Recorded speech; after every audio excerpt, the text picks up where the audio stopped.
folks, how's it going? I can already see so much going on in the chat. Hello there, Sampak. Hi there, DC Hacks. I can see. Welcome back, Polar Void. Polar Void was here a bit ago and he made an amazing stack with a lot of things. Hi, welcome back, Pradipna. I haven't seen you for any of the other streams this time, but I'm glad you could make it to this one. Hi there, Urmila. So glad to see so many returning hackers. Hi, Ashutosh. So, this is the second session and kind of the last session to when it comes to IoT track. Uh, so, hi there, Technicium. Oh, that's a nice name.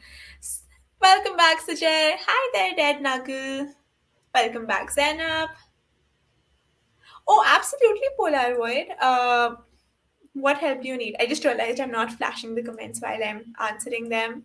So many people are here saying hi, and that's amazing. It's always good to have an interactive audience. So, okay, so Polaroid, while you type out your question or if you want to open a ticket in Discord, make sure you tag me in case you're asking me a question.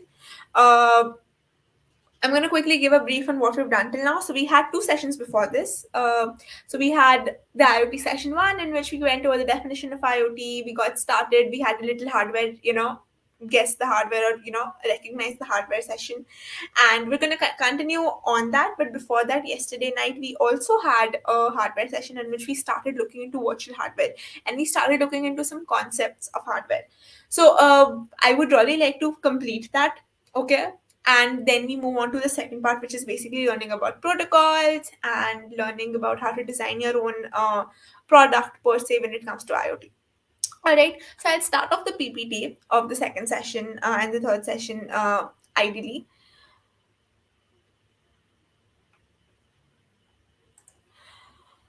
So here's the thing: relay you can directly connect to the wall output. So you just need a plug. If I don't know if I have it lying around here, but so you can just take the plug it into the normally open circuit of the relay, and so just before I continue the explanation, you know how a relay works, right? So in case you all don't know, a relay is basically a switch. So what it does is, let's say you want something that works on 240 volts or something that works on a higher voltage to be triggered and controlled by a microcontroller, which usually gives like a 3 volt or a 5 volt signal. What you do is you have something called a relay. So what the relay does is it keeps your circuit normally open. So you will have let's say you have 240 volts, so you can plug in your plug in the normally open part of the relay, and as soon as then there is the trigger point, which is your 5 volt or the 3 volt signal. Every relay has a different trigger rating, but based on the trigger voltage, that circuit will close. There's a switch inside, a magnetic switch that flips and it closes the circuit as soon as the trigger is removed. So it's a coil, right? It's a magnetic coil. As soon as you give that 3 volts, the magnetic coil gets charged and flips. As soon as you remove the trigger, it flips back. That's how a relay works.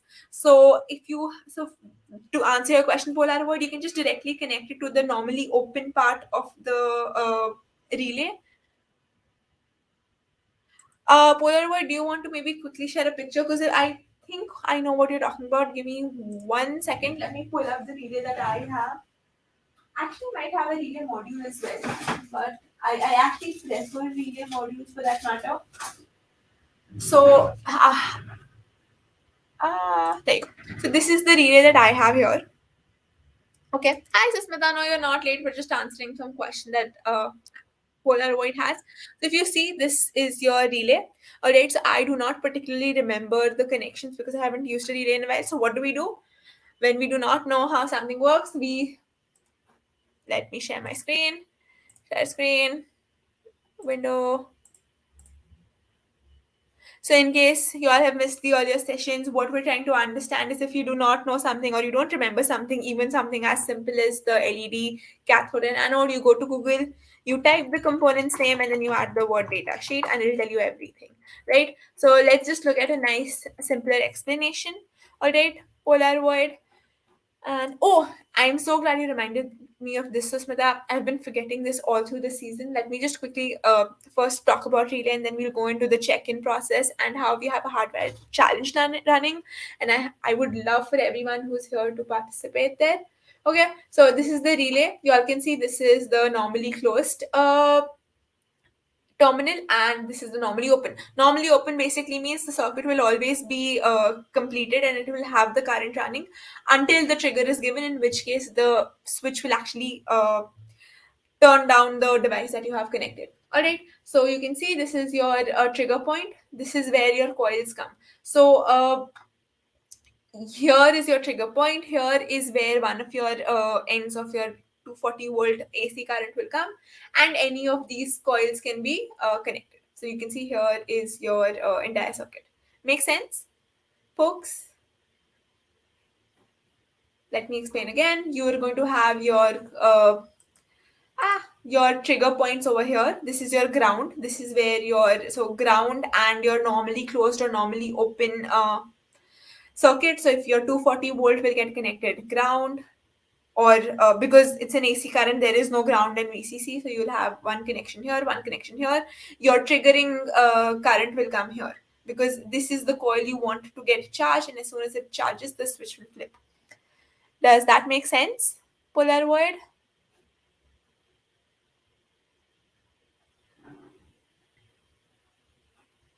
All right, I hope that made sense. But let's move on to quickly asking you all how you all can check in.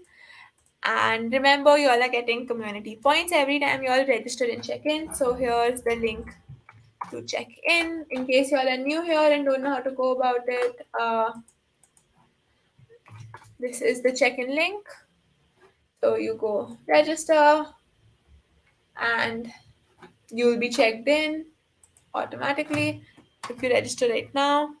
And again, there is a challenge going on right now for hardware this on the day 3. So I would really like you all to participate. So there are 21 hours left, and there is a build a hardware hack, and you do not have to build it on a proper hardware. You can use virtual hardware, and that's what we'll be using today. So make sure that you all actually use that. All right.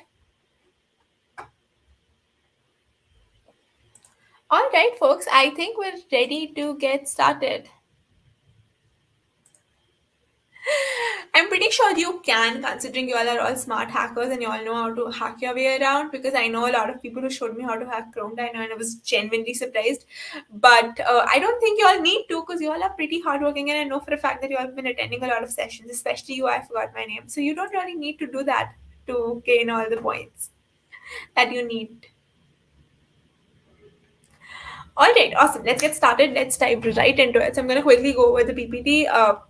Start with formal, and once we'll just very quickly walk through the protocols that we use in IoT. It's going to be a little higher level, and I haven't used a lot of protocols myself, but I'm hoping to very soon. So if you all have used and you all have stories, feel free to share it in the chat. All right, we'll go through the PPT very quickly. We'll look at how to go about designing an IoT product. And no, Santiago, you're not late. Welcome back. And okay, so we'll just quickly walk through the PPT. Then we'll come back to the virtual hardware, and we'll finish what we started yesterday about understanding the difference between analog pins, digital pins, and PWM.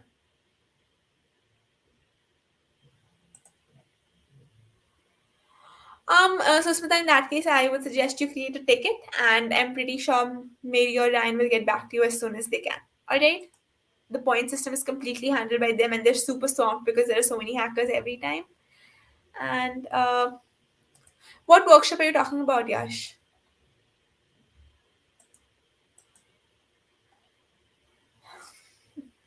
All right. I can see there's a lot of teasing going on amongst yourself, which is great. Good to know there's a group they've formed there. But let's get started. All right. So let me quickly pull up my PPT.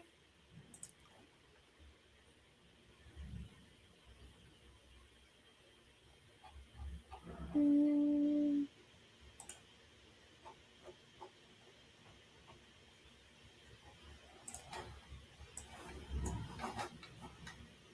I really need to start using slides more than I use PowerPoint. Have you used the PowerPoint design function? I absolutely love it. Oh, yes, Yash. Every time you register and you check in, you get points. Yes, all of these are fetching you points every time you register and check in. No, Santiago, you're not late. Do not let other people tease you into that. All right, folks, let's get started. Okay, so we're going to be rushing through this because there's really no point in me trying to explain nuances when you can learn a lot more by implementing it. So this is just to make you familiar with a lot of terminology that you would ideally not get a chance to, expose yourself to. I like how there's a completely different tangent going on in the chat. Great. All right, so IoT session two. Intros and icebreakers again. My favorite part. I know for a fact that you all enjoy it too. So we're gonna do it a little differently today. All right. So what we're gonna do is you all need to tell me first what city you're joining us from, and that's not the only thing I need from you all.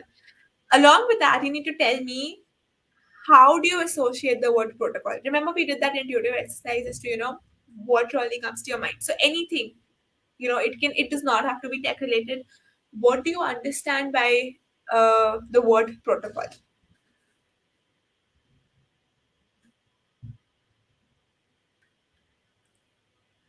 Again, if you all aren't sure about whether or not you all have gotten points, feel free to create a ticket, and Ryan or Mary will get back to you as soon as possible.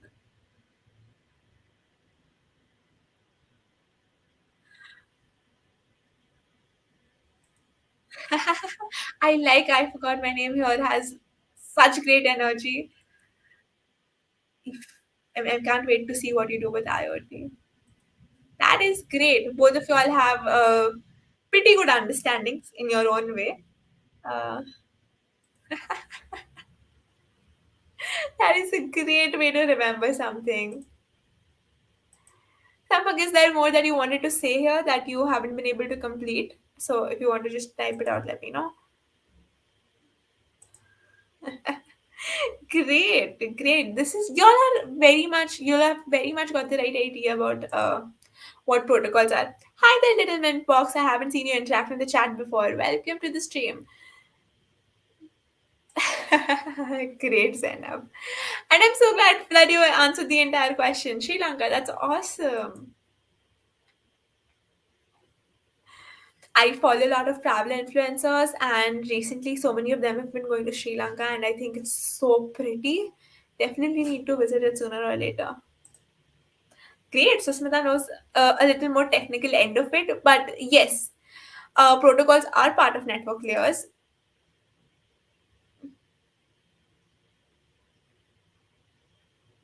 I do not understand what you've written here. I forgot my name, but I'll take the answers to, your first understanding was correct. All right, folks. So great job. Yes, y'all are all correct about the word protocols. Y'all have an amazing understanding, and trust me when I actually tell you how protocols work and how they came into being, it'll just completely connect. And thank you again for answering the entire question, Sambak. I know I'm not pronouncing your name correctly. If there's a better way I can pronounce it, let me know. Amazing Polaroid.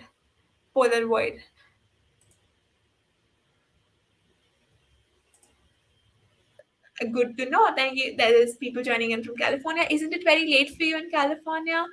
And again, welcome to the stream. I haven't. Oh, there's a Blahash fam people here. That's great. This is a very good way to put it. Actually, agreed set of rules is something that kind of really builds upon it. That's not do political jokes here. All right. So let's dive into the actual session today, which is protocols. So, quick introduction about me. I can already see most of you all are returning hackers, and this is unnecessary. But very quickly, I identify as a maker. If you all see my elaborate background, you'll know I love doing crafty things and mixing them up with tech. Usually, every stream, every GSW, I take an art plus electronics mini event, which I do not have the energy to take this week because super caught up with work. But If you all have questions, if you all have ideas that you all want to throw at me, feel free to do that. You already know my social media platforms, all right? And yeah, I'm currently working in communities, part time in MLH as a coach, and full time at Blues Wireless. And I think we've gone over this enough time. So this is what we're going to quickly go through today. Okay, we'll be covering two PPTs today. All right, so we're going to first look at what we did. We'll do a quick recap about what we learned about IoT. Then we'll go into what is protocols and what are, why bother with them. We will just go over the terminology used for some major protocols or some very common protocols. Then we'll look into how it is important to consider protocols as a part of your design of your application. And we won't be setting up the simulation environment because we've already run that yesterday. We will just jump right back into our virtual hardware and continue understanding the definitions of pins and everything. All right, all on the same page. All right, so what's a protocol, right? So we all agree that protocols has something to do with rules, right? Something that you either feel like breaking, something that you've heard in movies about, and it's supposed to be a big deal, right? The word protocol is obviously there's a reason why it exists apart from the word rules, right? So a protocol is something that's a little more stringent. When you hear the word protocol, you can't really play around with it, right? It's not like, okay, today, the protocol says take the staircase, and tomorrow you're taking the other staircase. It's very stringent. That is why, if you know that, whenever there's crisis, whenever there's anything that deals with emergency, there's always a set of protocols, right, to be followed, and they're usually followed down to the T, right? There's absolutely no margin for error that they leave. All right, that is an amazing answer. So Santiago, that's perfect. But you're talking about one particular protocol. Most protocols have a similar principle, right? Basically, what they're trying to do is they're trying to connect and help you communicate. So the first time the word protocol in terms of tech was used in a data memorandum titled "A Protocol for Use in the NPL Data Communications Network," written by Roger Scantlebury and Keith Bartlett in April 1967. Right? So you can see it is pretty old, the word, right? So I think we're pretty clear, right? So the word protocol basically helps you know that there are stringent sets of rules. And the reason why they're supposed to be so stringent is because a lot of communication, a lot of accuracy depends on the protocol. All right. So, for example, right, if there is a fire exit plan, there's a fire exit protocol. There are protocols in terms of attacks and things like that. Everything is followed down to the T, because then when there everything is followed down to the T, everyone knows their roles. Everyone knows what is supposed to be done. There is no margin of error. Everything is very transparent and it's very clear to communicate, right? And no data gets lost, right? So that is the basis of the word protocol. All right, it is usually used in the network scenario to make sure that the data that we're transmitting, in whatever limitations or in whatever scenario or crisis that we have, the data gets transmitted correctly, accurately, fast, and there is absolutely almost no margin for error whenever possible. All right. So these are some protocols that you will see if you pick up your devices and start looking at the IoT devices that you're surrounded by. You'll see these are some very common protocols that are used. All right. So there are tons of IoT protocols, and you can always have multiple protocols being used, because remember, it's basically a communication layer, right? It's basically helping, as Susmita has very correctly said in the chat, right? It's about carrying data. And every time two layers have to communicate, or there's an information that needs to be sent, there is a high chance there are some limitation in terms of network bandwidth, in terms of the amount of data that can be sent in one go, in terms of security and things like that. So based on the two layers that need to communicate, or the two modules that need to communicate, there are a lot of constraints, and based on those constraints there are multiple protocols available, and you all can use those protocols, and you can see that different protocols run on different layers, right? So then first you have the physical layer, where you have Wi-Fi, NFC, LTE, Bluetooth, right? Then you have the link layer, which is where the MAC and the radio transmission happens. Then you have the IPv4, IPv6, which helps you kind of, identify your location, and which is a little location based in terms of the network layer, right? Then you have the UDP transport layer. Oh, absolutely. Networking plays a huge role in IoT, which is why protocols is a very important topic. And the more you read about it, the more you understand what exists, the better your, project or your, hack can be. Because in when you're choosing something, you're understanding the extent of its use. You're using your device to its full potential, right? So then you have these constraint application protocols. So these are basically mapping protocols, and they're slightly more secure. And then you have constraint security protocols like DTLS. And quite honestly, you all never have to get to this point, the system point, at any point in IoT, because it's usually much superficial. But the maximum I've seen being used much commonly is CoAP, because it's one of the most secure protocols, right? So this is another diagram to help you understand better. So, I just spoke about how different constraints, will help you choose a different protocol. So there's something called the data constraint, right? So if there are thousands of bytes that need to be sent, you all can use these protocols available, right? There's HTTP, you all already mentioned HTTP, there's TLS, TCP, IPv6. As soon as there's a data constraint, or you want to kind of cap the amount of data that needs to be sent, you all can shift to the CoAP, DTLS, UDP layers. The more constraint the data gets, the more constraint the bandwidth gets, you all move further right into MQTT, TLS, and different protocols, right? There are more constraints and different features that come and go as you move left to right. So we look into them as we go. All right. So let's look at MQTT. MQTT has a very interesting history for that matter, right? So MQTT was actually initially designed by these people in IBM, because they wanted to keep a tab on this oil mine in a desert area. And because they needed it to be bandwidth efficient, because they needed it to be absolutely accurate, they sat down and wrote an entire protocol so that no data gets lost. And absolutely, there's accuracy and there's security, so that no data gets stolen. Of course, uh, MQTT now has evolved into a very proper standard, so that it is maintained, and there are multiple versions of it based on security and based on use cases. But the simple concept of MQTT is the subscriber concept. Okay, there's subscribers and then there's clients. So if you look at this diagram, there's the broker. Broker is basically what will kind of keep the information. Okay, so then you have something called the publisher. So the publisher will publish information. It will always go to an MQTT broker, and then there are different devices that can subscribe. The fun part about MQTT, or why MQTT is so widely used, is because everyone can be everything. Everyone can be a broker, everyone can be a publisher, everyone can be a subscriber. All right. So, what is the basis of how the MQTT works? There is something called the packet structure. Any protocol, how is it going to be different from the other protocol? Is its information structure. How efficiently are you communicating what that message is, the message itself, and the security, right? So this is an MQTT Connect message packet.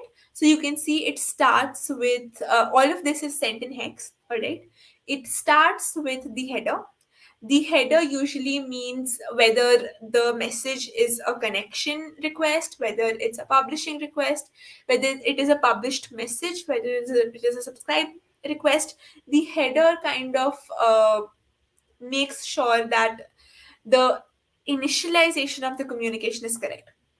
All right, then you have the remaining length. So why do you have the remaining length? To kind of check whether or not your entire message is correctly received. It is kind of like a checkpoint. Okay, from here onwards, this is the amount of data that you're going to receive. All right, then you have the length of the protocol name, which is MQTT. So it's always almost 4, right, or 5 depending on the version. Okay, then you have the connect flags. So how are you connecting? Are you connecting in a secure way? Are you connecting in an insecure way? Based on the type of connection, your further packet will change. Then there's something called keep alive. Keep alive basically says keep the connection alive until and unless I ask you to stop, which means that the publisher and the subscriber will keep, so the subscriber will keep listening, and the publisher will also keep the line, that is the bandwidth of the communication, connected until it's asked to stop connecting. All right. And then there is the length. This is another checkpoint to now tell the message that okay, from here on it's the message that is being spent over MQTT. All right. And then there is the actual message that is being sent. So this is supposed to be a very efficient way to communicate. This makes sure that there's no data loss, and if there is a data loss, it can be handled very quickly. All right. And the idea over here is that it's a queuing system. So the publisher will keep publishing the same message until the new message is sent to it. So even if, let's say, the publisher published something today, the broker published something today, and the subscriber joins 2 days later, if there is no new message, the publisher will send it the last received message. And that is how we kind of ensure that there is, 100% accuracy or as much accuracy as it's possible. Okay, then there's Zigbee. Zigbee works on a similar lines. Zigbee has an interesting history too. It was actually published as an IEEE paper. And Zigbee, the entire communication layer and the communication protocol has its origins from the way the bees move. You know how the bees communicate amongst themselves, and so you can see that there are multiple versions of Zigbee as well. Because as we iterate, they try to optimize the communication more. All right. So Zigbee, you can see where it works. It is an IEEE defined standard, of course, and it has a similar working environment. You can see this, right? So, oh, my bad, this is Quap, right? So, Zigbee is similar. There's a similar packet structure that is being sent, and if you ever have seen Philips smart lights, I know for a fact that Philips specifically uses it. It's all Zigbee communication.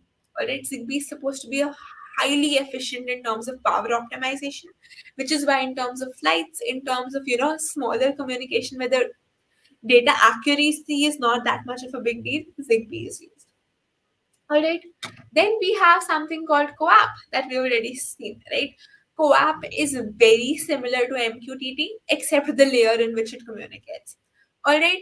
So same thing, message, request and response. The message layer deals with the UDP layer again. So the layer that we're using is higher up in the communication layer, and based on the responses, we can decide on the data accuracy. You can see that this CoAP message format is very similar. You have the version, you have the payload, then you have the checksums. All right. Sounds fair, everyone? I understand that this is too much information. So if you all want to take a quick 5-second break and go over the PPT again, I'm happy to walk you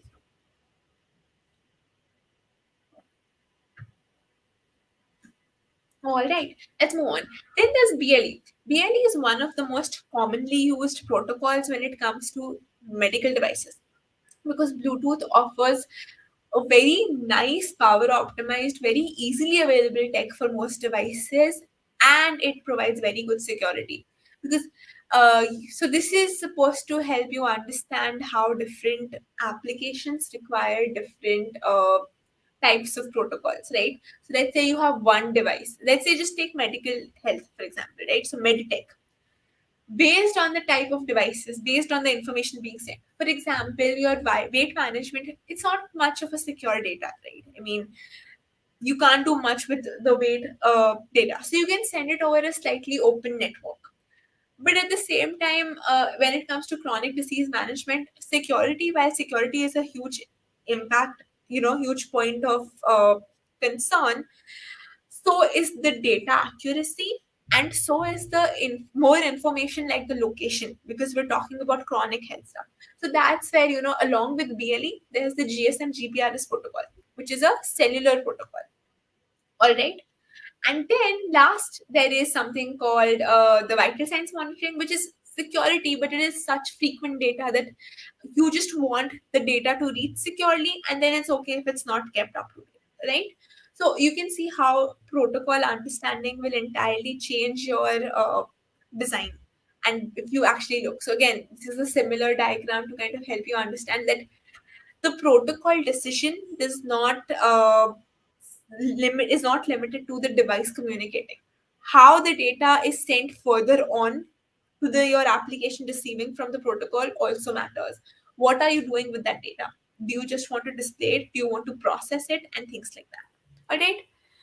Awesome, folks. I know I rushed through this. That's because I really want to cover the virtual hardware more. All right. So if y'all have any questions, let's give it 1 minute for questions.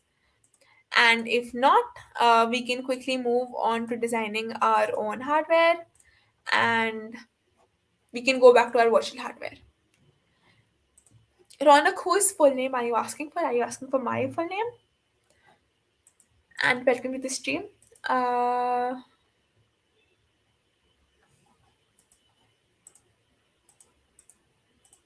all right, folks. I'm gonna. Okay, Ronak. My full name is Ritvi Mishra. All right. So, are there any questions at this point? If not, we can move on to our next virtual hardware. All right.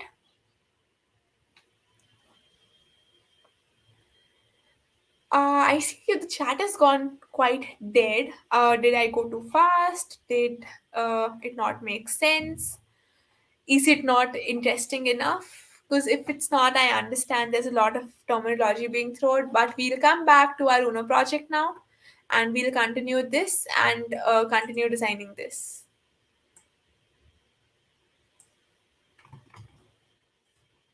Virtual hardware it is. Thank you, Zainab, for deciding. So, this is the website that you all need to be on.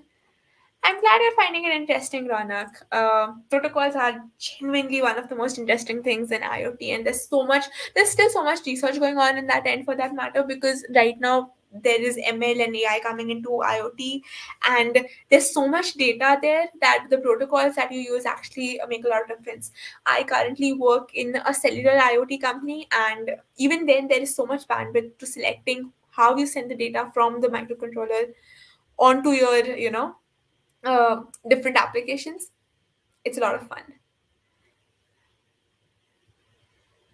All right, so in case you all are wondering what we're doing, we're going to be doing our virtual hardware. So we're going to be continuing this. I'll be showing you how to start from scratch. So this is the website. This is where you are supposed to be. This is a virtual hardware platform. And you know what? Before we get started, let me quickly show you some other virtual hardware platforms, which while they aren't bad, I don't particularly recommend using them on a regular basis to actually learn hardware. But so, uh, so this is something called the Raspberry Pi simulator, and there you go. This is run by Azure, and you can directly connect it to your Azure. Alright, so you can see that this is your very nicely explained as well. Alright, so you can see it connects right out of the box to your Azure Hub. So if you all ever want, yes, this is entirely in Python, Santiago.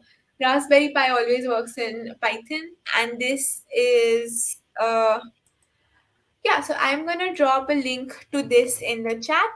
Also, I did a very Azure-based IoT thing back in January. I'm gonna share the link to that GitHub repo. I'll be creating a new one for the next season onwards, which is December onwards. But until then, this is the GitHub repo. It has all the PPTs as well. All right. And yep, so this is one of the simulators, the Raspberry Pi one. It's great if you just want to, get started, but I don't particularly recommend it for anything else. It's a very stringent that way. Then there is something called the DevKit simulator, which is actually kind of cool. Uh, Let me show that to you as well.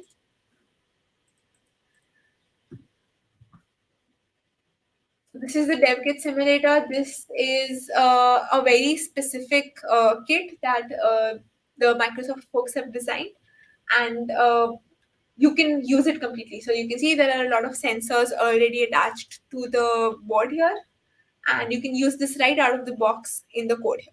All right, and again, this is designed by the Azure people, and you can just directly connect it to the cloud with one connection string. So, Susmita, today we're going to be learning about the different signals in hardware. We'll learn to control it via a button or via a potentiometer. And then once we're done with that, we'll see how can you make an access point with your ESP32. Make sense?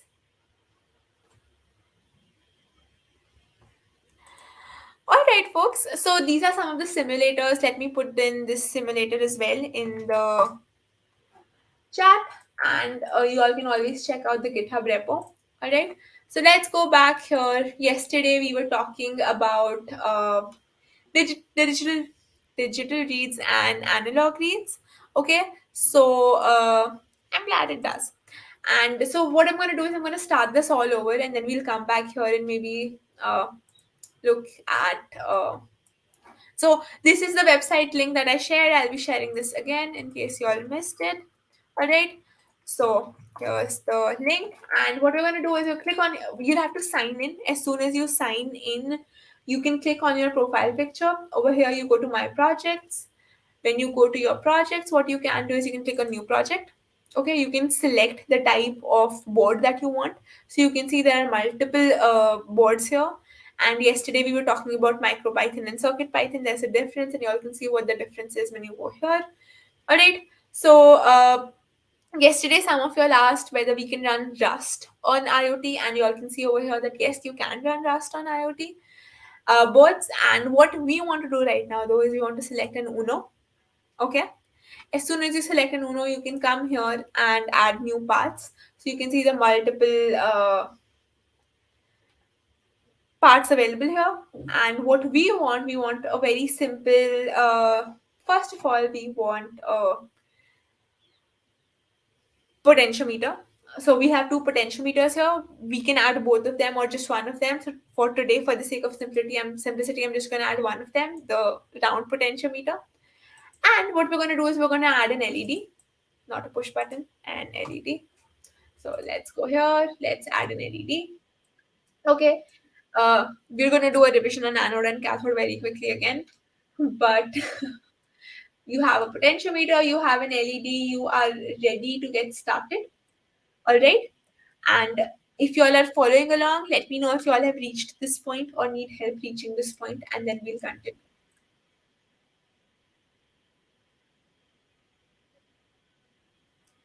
So I'm going to give you all 2 minutes on the clock. It's 11:18 on my clock. 11:20, I'll check in again. If you all are on the same page as me, we'll continue.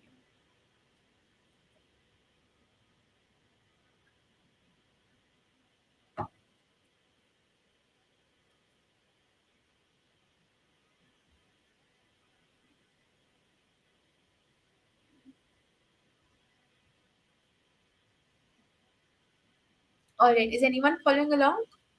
You can't see what page, Susmita? Which page is not visible to you? All right, great. That's a good question. So let me show that to you. Let's go here. So this is the website that I shared with you. All right. You'll have to sign in. As soon as you sign in, you'll be able to see your profile picture. Click on the profile picture, go to My Projects. As soon as you go to My Projects, you'll be able to see the New Project button. Click on the New Project, select Uno. As soon as you do, you'll come to this point where there's only Uno available. Then you click on the purple plus button. I really like that purple. And you can add a potentiometer and an LED. Let me know if you need me to repeat any of the steps. Okay. So first you go to the website, sign in, click on your profile picture, click on new project, my projects, click on new projects, and then continue. All right. Let's stick here. No worries. Take your time, Susmita. I'm not sure. I forgot my name. Let me check if OP is. Also, I'm pretty sure it should be on your browser. It is available actually. I'm looking at it right now, and it seems actually a very. Oh, they have a proper code difference and everything. It's actually kind of very cool. It's actually very cool if you all want to try it on the phone. I just opened it up. So you can see they have a simulation tab and they have a code tab and it's very well maintained. So if you all want to play around on the phone and that's easier for you all, feel free to do that. For that matter, the pin, this pin mapping is also much better on the phone. So you should definitely give it a shot if you want to on the phone. All right, so just done. So yeah, let's wait on for people to catch up. Until then, if you all want to go ahead and start writing a making connections, you all can do that. Your LED connection will be anode goes to positive, cathode goes to negative. Uh, Over here, you can connect the VCC and ground. All right. And once you're done with that, we can always do the rest slowly as we get to it.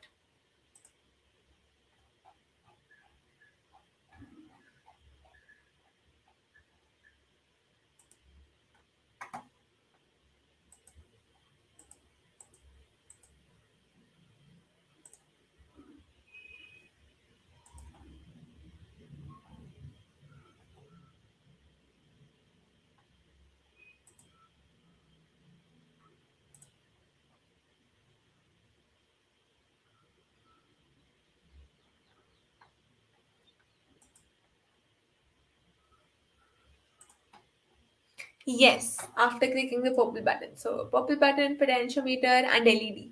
Two components only.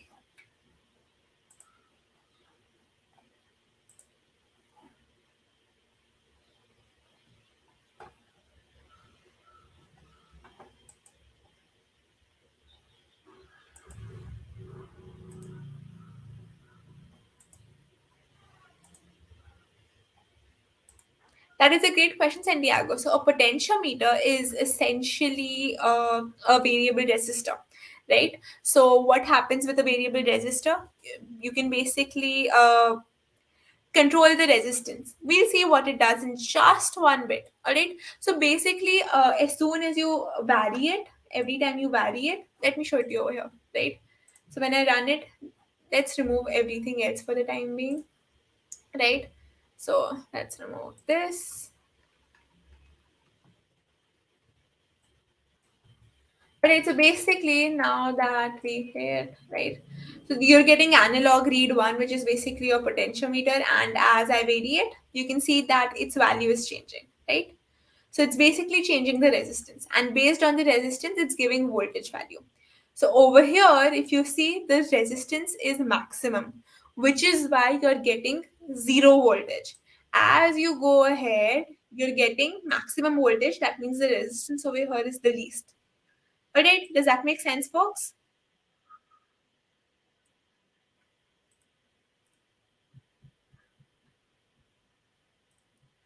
So that is an amazing question to Santiago. So all of your regulators, right, from your fan regulator to your brightness control in your LEDs, all of them are controlled by potentiometers. Is this better, Sujay? Thank you so much for reminding me.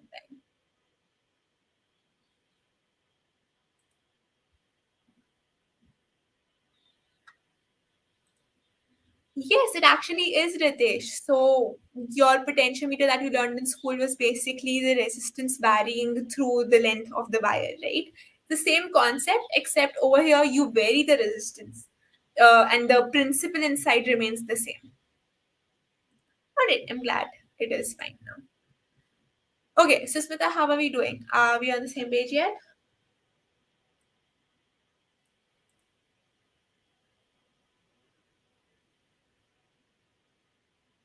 Awesome. So let's start making connections. We already mentioned that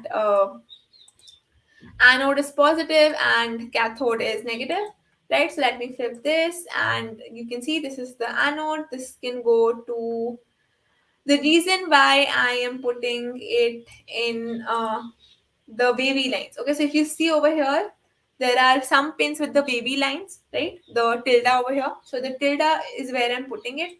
I'm going to also make this slightly prettier. Let's make sure it's a little neat. Okay, and the cathode, which is the negative one, will go to ground. Alright, let's make this a tad bit pretty too. There you go. Alright, so this is your connection of the LED. This is a simple connection. As soon as you all make that, you all are good to go. Next is our potentiometer. Let's see if I can flip this as well. I apparently can't. That's okay. Also, the LEDs, you can change the color if you all notice. So feel free to, make it whatever color you want.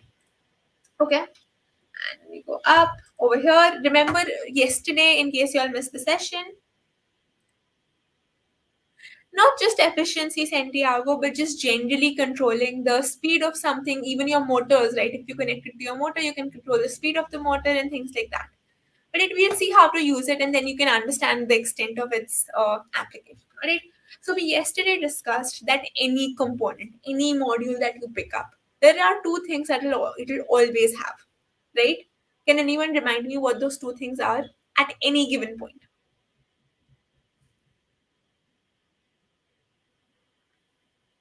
What are the two things that if you pick up any sensor, any module, it will always have those two connections? If that makes your life any easier. Exactly. Thank you so much, Santiago. That is correct. You will have a ground and a VCC. And the ground and VCC connections are always very simple. The VCC goes to the your voltage point of your board, and the ground goes to the ground. So let's connect them. All right. Also, no, this is not what I want.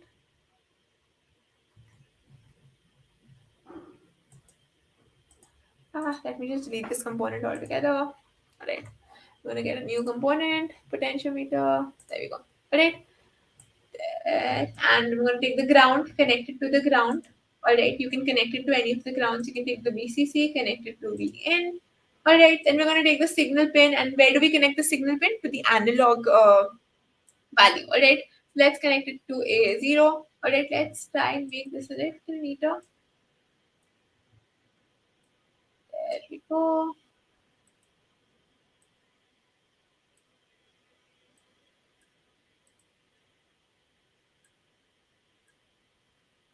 Much better.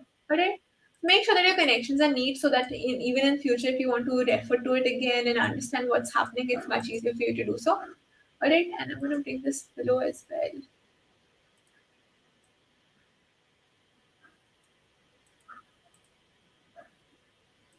There we go. Much better. All right. So this is your potentiometer connection.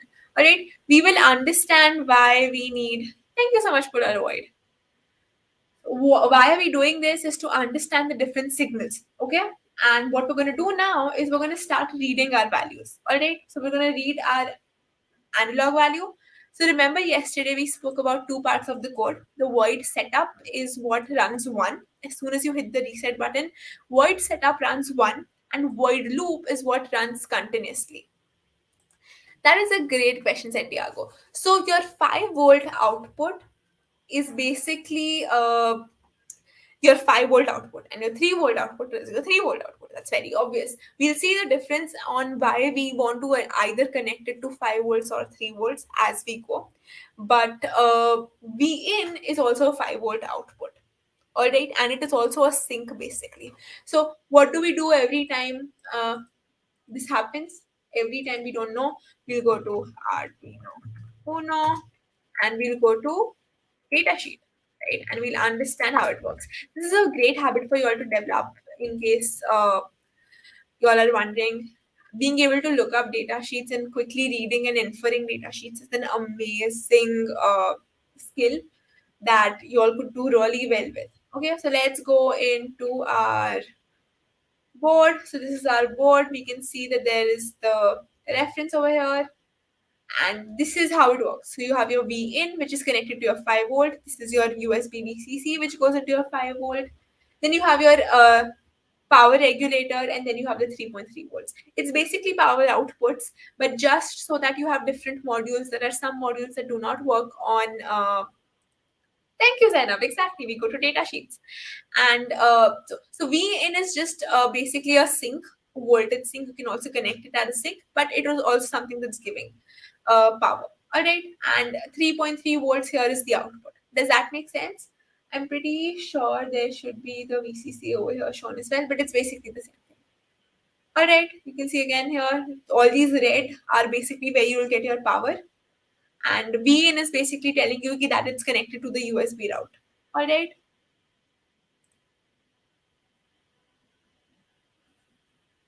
So if you ever look at data sheets of sensors, you will see that there's a current rating, right? So yesterday I showed you the sensor, and over here, if you look very carefully, I'm not sure if it's visible to you all. It says 3.3 volts slash 5 volts, right? So this can work on both of them. But if it said only 3.3 volts, uh, you do not connect it to 5 volts, else this will get fried. Although again, these boards are supposed to be very resilient, so they will mostly survive, but it's not a good habit, right? All right, do you want to see where is VCC? Is that what you're asking, Susmita? I can totally do that. But the thing is, it's usually in diagrams, so you probably won't be able to see that. So let's see.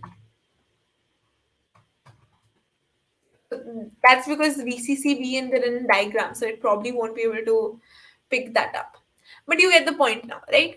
And this is a very good. So anytime you have a question and you're not sure or you don't understand, open the data sheet, look into the data sheet, and if there's something in the data sheet you don't understand, Google that as well. Because remember that this board is a fairly complicated board. All right, there are tons of components. So let's say, for example, there was the word LDO mentioned, right? If you don't understand what's an LDO, you go here, you do LDO data sheet. This is voltage regulator. Fair enough. So again, this is a very good habit of understanding and looking up data sheets. Okay. Hi there, Hotike. Welcome to the stream. Awesome. Let's go back to our project now. Alright, so we have our potentiometer connected. We know we need to connect it to analog pins. In case you all missed it yesterday, let me quickly do a quick run over. All your A pins, the pins that start with A, are analog pins. That means they can take analog input. What does that mean? Let's just quickly go over the difference between analog and digital, right? So analog values are basically your sine wave values, right? They can vary multiple and have multiple values. Your digital values can only be 0 and 1. So all these pins, right? Digital pins, all of these are digital pins. But there are some pins with the tilde, which over here says PWM, right, in the bracket. So all of these tilde pins are PWM pins, which means that they can give an analog output. All right, that means they'll be able to give out a output apart from the 0 and 1. All right, analog pins over here can take an input from varying from 0 to 1023. Yesterday we did something. Let me show you the Jamboard, right? So yesterday, I'm sorry, okay, this is bad. This cannot be reused. Let me just create a new Jamboard altogether. All right, and we'll just walk through everything again. New Jamboard. Okay, so very quickly we'll just go over this. All right. All right, give me 1 second. Let me pull this up. Okay. All right. So we know over here. Okay, right here. All right. So first we have the PWM pins. Let me just quickly select the pen right here. So we have the PWM pins, all right. Then we have the digital pins, right? And then we have the analog pins. What is the difference, right? So let's see the PWM pins, right? They are giving an analog output, right? Hi RPJ, welcome back. We're just doing a little revision on what we did yesterday, all right? So this is giving an analog output, all right? But it can only give an output between 0 and 255. If you read it, you'll get a value between 0 and 255. How many digits is this? What is the significance of the number 256? This is equivalent to 2 to the power 8. This is the magnitude of your PWM, your analog output, right? So this is an 8-bit analog output. So if you ever look at the data sheet, you'll have magnitudes written there. The analog pin over here can give, or rather can read, the values ranging from 0 to 1023. How many? What does that equal to? How many digits is that? 1024 digits, correct? And what is the value? What is the significance of this number? 2 to the power 10. So this is your 10-bit magnitude. So now that you go back into your data sheet, right? Now that we go back into our Arduino's data sheet and I just search for bit, we have an 8-bit timer and 16-bit timer, similar concept. But let's, okay, this is the only thing we use. Enter. So you can see this is an 8-bit AVR and it does not have ADC written here anywhere, which is sad.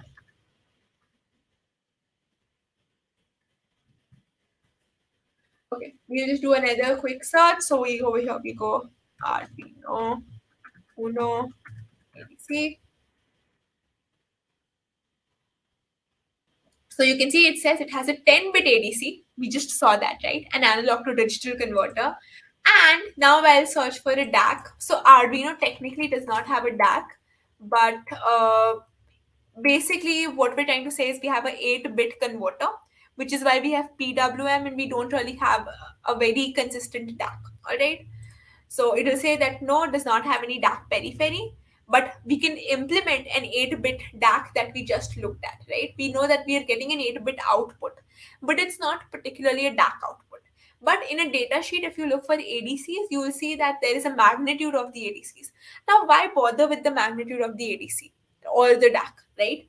So remember, we spoke about how you have a scale, right? Now imagine you have a scale that goes from 1 to 10.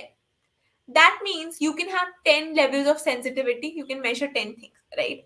Now imagine this. So if I were to measure something, right? Let's say I want to measure this. I can either get this point or this point, right? There is no in between. The more points I have, the more accurate my measurement can be, right? So if you look at really expensive microcontrollers, you can see that their magnitude of ADC and DAC improves as you go further down the sophisticated thing, because that's how accurate and that's how sensitive your readings can be. All right. So this is the basics about DAC and ADC. So now let's come back to our project and understand why we connected our potentiometer to the analog pin. Because our potentiometer is giving a value that we want to read on a consistent basis. It's a continuous value, right? It's not a 0 or a 1 value. Basically, it's an analog input. I just spilled some coffee. Give me 1 second, folks. All right, we're good.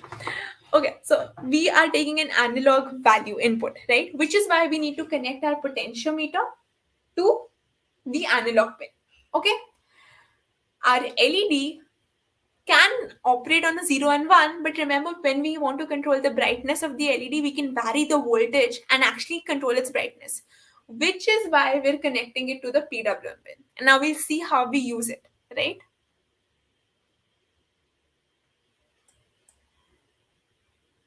It's okay, you can always check the recordings, and this happens at every GHW RPJ. I'm sure you'll be very enthusiastic next time as well. Are you talking about today or are you talking about my next session? Because my next session is going to be very different from what we're doing today. It's going to be React based session. Or you're talking about the GHW. The next GHW will happen in December, from what I heard, or November. It'll be probably in November, starting of December.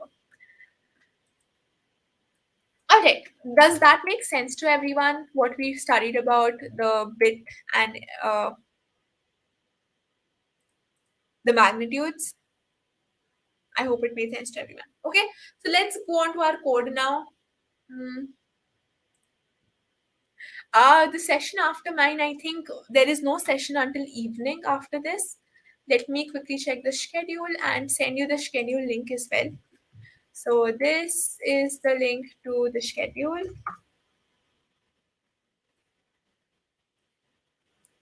All right, and from what I see after this, there is a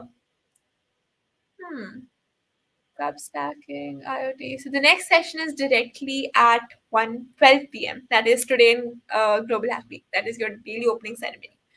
So that is not until 7:30 p.m. today, I think, or 8:30 p.m. I'm not sure the exact time. I know we haven't converted it this time because of the daylight saving causing a lot of confusion. But yeah, the next session is right in the evening, so you all have lots of time to catch up. All right, folks, let's continue. All right, so again, let's look at our code now. The void setup runs one, the void loop runs multiple times. Okay, so every time you hit the reset button on your microcontroller, the void setup will run once and the void loop will keep running. All right, so let's start by putting our code here. All right, so we start with serial.begin.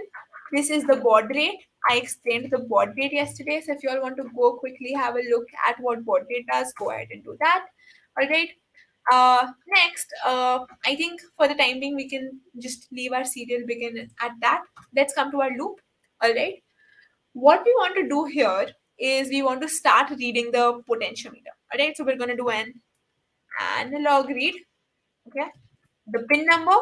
So the syntax over here is analog read,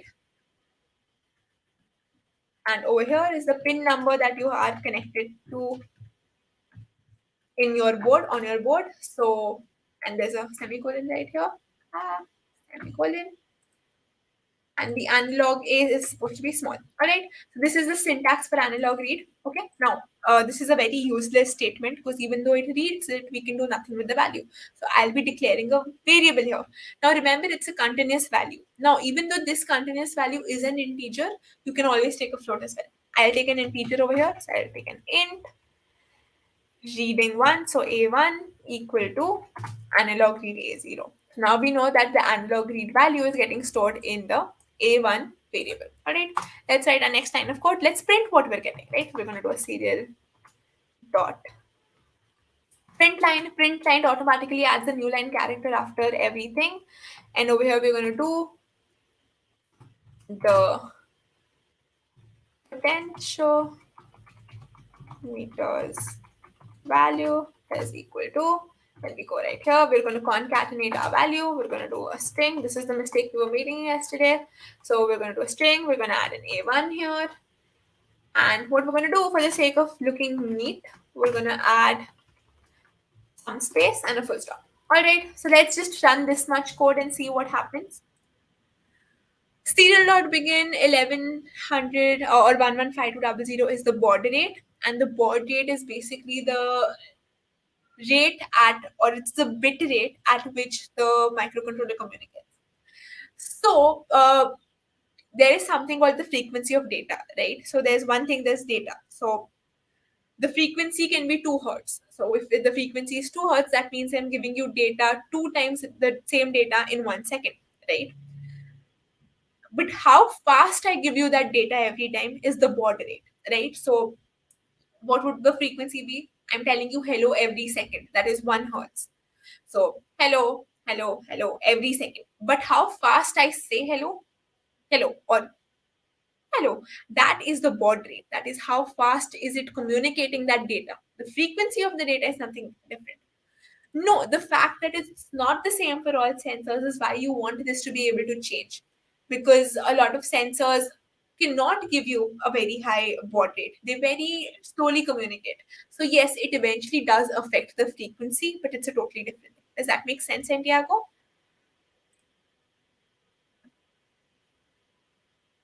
All right, awesome. So let's move on. If there are any more questions, keep them coming in the chat. I'll keep an eye out. Okay, so let's run this code and see what we get. So we're getting 0 value, which is great. Now let's go to our potentiometer and switch the value. What's down? VCC signal count. This is a little weird.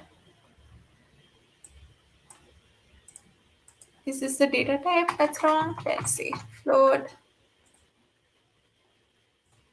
Done it. Ah, it is. So it needs to be a float, right? So this is embedded C or CPP rather. INO files are usually CPP. So if you see over here, this is an Arduino IDE language. Basically the same thing, but this Arduino packages it a lot more. Alright, so it's basically CPP, but because it's so abstracted, it's a different thing altogether, and it's much more readable if you look at it. Alright, so now let's try switching the value again. Now you can see that the value is changing. Alright, awesome. So now what do we do? Now we're going to try and write to the LED. Okay, so let's create a variable. You can declare the variables above setup. Okay, so we can have global variables right here. Alright, so we're going to come up with int value equal to 0. Alright, so this is your one value. And we already have a float a1. So what I can do is I'll just shift this to be a global variable. Yeah, come here, equal to 0.0 f. Remember, for floats, you should put an f. If you don't put an f, then it initializes as a long. All right. Now we'll come here, remove the float from here. Ah, there we go, much better. Yeah, so we have our global variables. Now let's try and write to the LED. Okay. So we're gonna do a digital write. Okay. Let's have another variable here, int I equal to 0, just to see how it goes. Int I equal to 0, digital write. So over here, we're going to have two arguments. First is the pin number, which is our 10 pin number, right? So we have our 10 pin numbers. We're going to put 10, and then the value we want to write onto it. All right. So we're going to write hi. All right. And what we're going to do is, to see how it works, we're going to add a delay of 500 milliseconds. That's half a second. All right. And then we're going to add let me correct this, another digital rate. All right. Okay. And we're going to do the same pin number, and we're going to write low. So basically, this will make the LED blink. All right. This is going to make the LED. There we go. Semicolon and 500, not 5,000. All right. So let's see what happens when you run this. All right. Now you can see that the LED is blinking, and every time I change the value, the potentiometer's value is also changing. But is this what we want to do? We want to be able to control the brightness, right? So let's switch this and let's make this analog, right?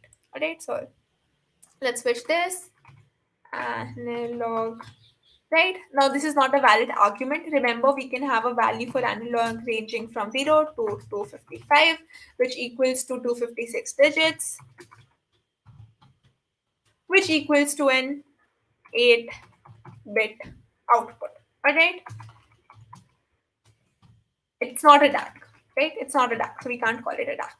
All right, awesome. So over here, let's take a value from the you folks. What value do we want to write here? We're experimenting.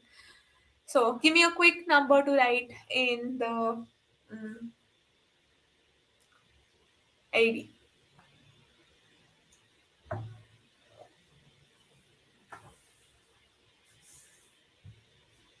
So one, you don't want to suggest a number? Seems like a fairly simple task.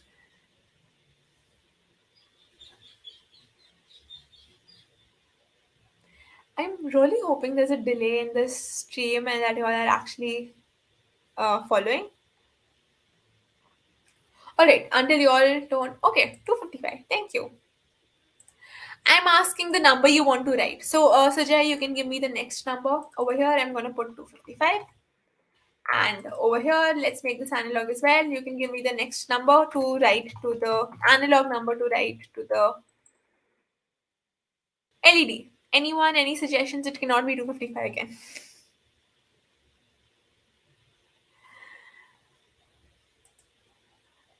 I'm pretty sure there's a delay because I know you all are much more active in the chat. So let's just hope it's a delay. So for the timing, I'll just write 30. And as soon as I see a number, okay, 10. Thank you very much, Santiago. 10 it is. Alright, fun. Let's rerun the code and let's see what happens now. Can you see the LED is just dimming for a bit? Because it's not turning off, it's just dimming. Why is that? Okay, so just given a 220 number, so let's make this 220. And as the numbers keep coming, I'll keep taking them up. All right, now that you're all responding. So let's rerun this, and now you'll see again, it's not closing, it's just dimming for a bit. Which is what how you know that you're writing it in an analog value. You're giving it a PWM. All right. Awesome. So now let's see how can we connect our potentiometer to our brightness of the LED, right? So let's yeah, come here, and we're going to be using a function called map. All right, so we're going to do map. Right, so how map works is you're going to first take the initial value and map it to the maximum value, right? So you have 0 comma 0, that is your lower value. All right, then what you're going to do is you're going to connect it to the higher values. So what is your higher value? 255 and 1023. Does that make sense? Now what we're going to do is, this is a mapping basis. Now what we're going to add is the mapping variable and the mapped variable. So what variable are we trying to map? We're trying to map the variable that we're writing to the LED, right? So let's say value equal to, and what is the variable that is being mapped or is being mapped to? It is our A1, right? So A1. Does that make sense, folks? Let's see what happens, and we're just gonna remove this, okay, all together. And we will over here, instead of writing a number, we'll write a variable, right? So a value. Sounds fair? Now let's rerun this code.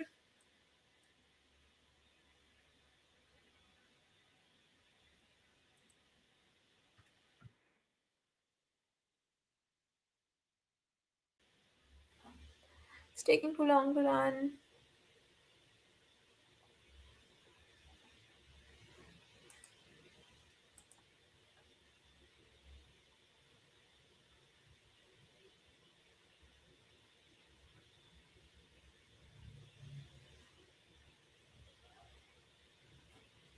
Okay, my bad. I think you need to write 255 here and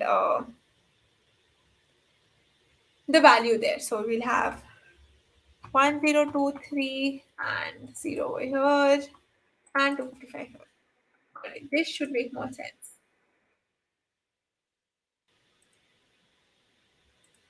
Why isn't it running?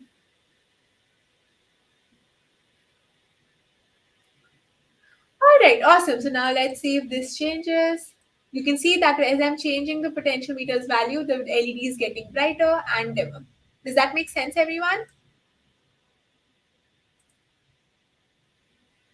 Alright, let's look at it again. So if you see over here, let me just pull up the potentiometer a little.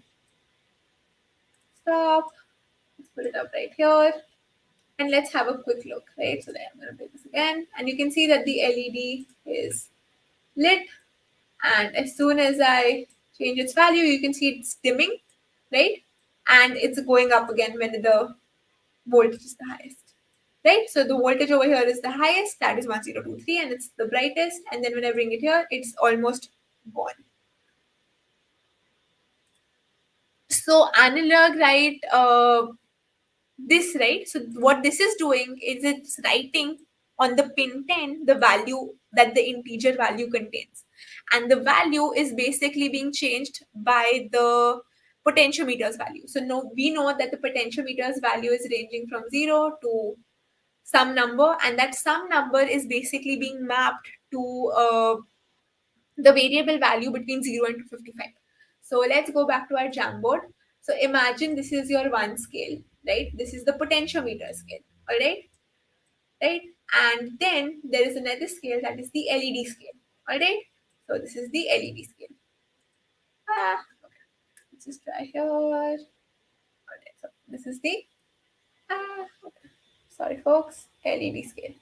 Okay, what's happening here is you have the value 0 to 1023. Over here you have the value 0 to 255. What we've done is we've mapped this, all right? So as the value of this changes, as we increase the voltage here, the brightness increases. Does that make sense? You know what I'll do? I'll just quickly paste the code for this in the chat so that you all can try it in your own project. It's a fairly simple code. Okay, so never mind. See, and here you go. So that you all can try it. You just copy paste the entire thing and put it in your workwe file, and this should work right out of the box.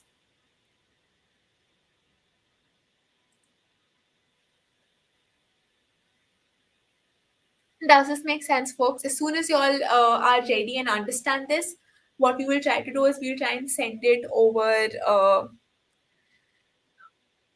the Wi-Fi and actually make it an IoT thing.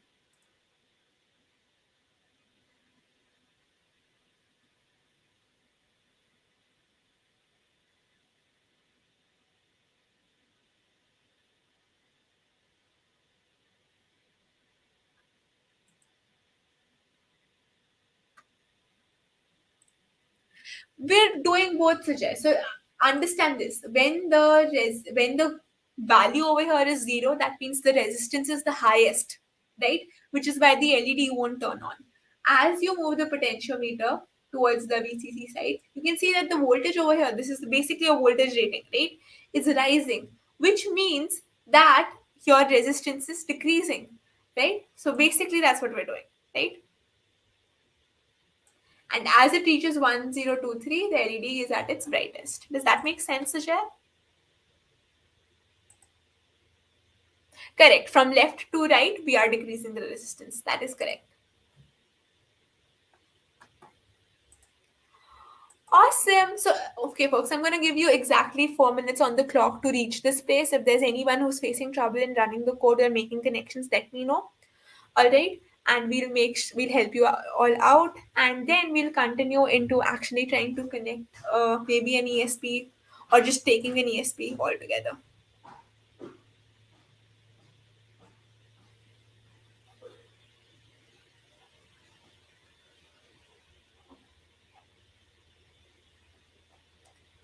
Whenever you all are ready, let me know. How are we doing? So, Smita, I know Sujay's got it. Santiago, I don't know if our PJ Polar Void are still following.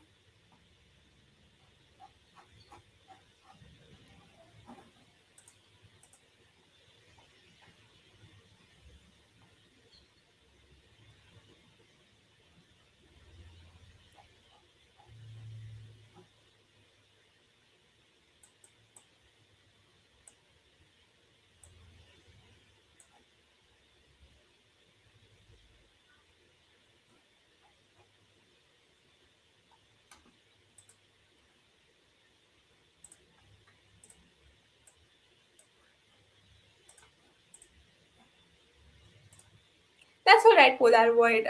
Let me know if you have any questions though. Although Polar Void has been super helpful to the other hackers as well. So that's amazing.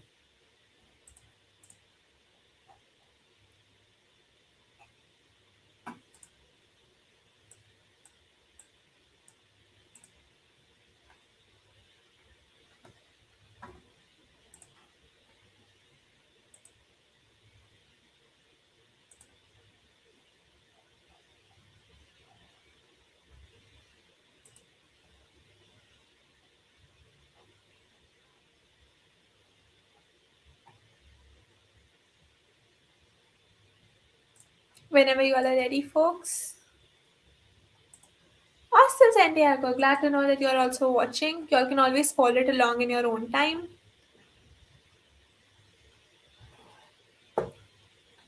If you all want to take a quick break, we can do that and then we can come back to it.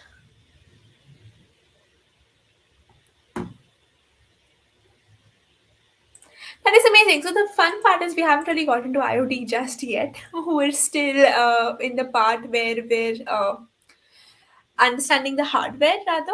But yeah, we're very close. That's for sure. All right. So next, what we're going to do is we're just going to learn how to enable Wi-Fi and ESP32.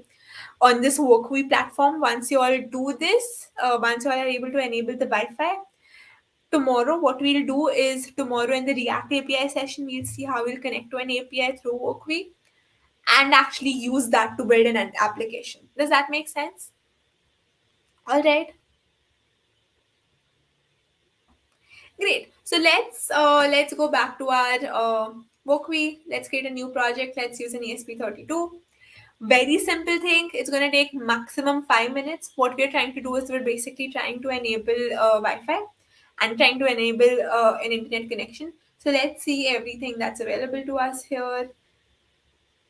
There is nothing special over here that's available, so we can just go ahead and add maybe an LED. Uh, right, we don't have to do anything with it today right now. All right, now what we're going to do is I'm going to go and get the Wi-Fi code for it. All right, and for that I'm going to use their documentation. Right, being able to use the documentation is super important.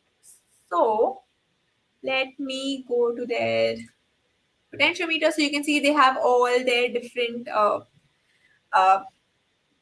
sensors and components documented here, right? So we use the potentiometer. This is how you can use the potentiometer. We did exactly this, remember? And right, folks, I forgot about this completely. Pin mode is a fairly important thing to do, okay, in your serial setup, because usually it's okay for most parts, but for digital pins, pin mode is very important, and you need to define whether A0 is input, and then you can also have pin mode. What's the other pin that we used? 10 as output.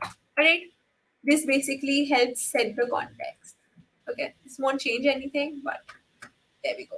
Alright, so let's continue looking at our documentation here. So you can see these are the different documentation for the different components available. Which one do we want to use next? We do not want to use any of the components right now, right? So what we're going to do is we're going to go into guides. We're going to go into ESP32 simulator. Then we're going to go into ESP32 Wi-Fi. And what we're going to do is use the Arduino setup and just take this entire code, fill here, and get it to our platform. Not this. Let's stop this. Let's go here. And right here, I'm going to add the entire code. Right. There we go. I'm going to comment out the code that's earlier there. And there we go. All right. So this should help you get connected to your Wi-Fi. Let's add a little more delay here. And there we go. So this is how simple it is to get started with IoT. What did I not take? There we go. We need to include the library. This is important. Right? So make sure that you have all your libraries. Where do the libraries go? Right at the top. And now we can run it.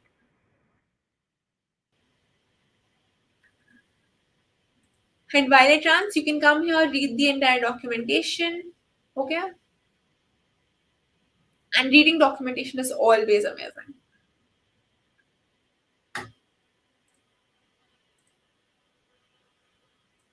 There we go. Started. Connecting to Wi-Fi. And this is exactly how it looks when you're doing it real time. Alright, and that's how simple it is. As soon as you've done this, from here, this point on, the link to the documentation page, alright, there you go. This is the documentation page. Oh no, Polaroid, how did you connect it? Did you not connect it to the normally open or did you connect it to the normally closed?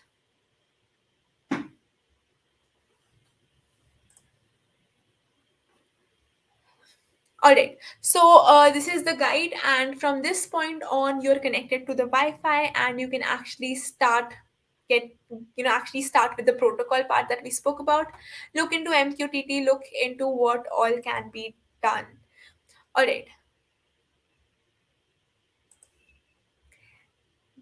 that was a bad idea. Yes, do not follow something that's not in English. You know what? Send me a picture of your relay. I will make the same connection with my relay. I usually have a much higher rating for my relay because I do a lot of crazy stuff. So maybe try and get but you just stripped your power, right? You did not actually blow the power. I'm hoping.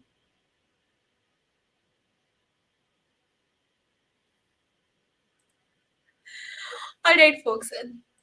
We will. Okay, that's good. That's fair. All right, so we're gonna close this session for the time being. We'll be back tomorrow, same time.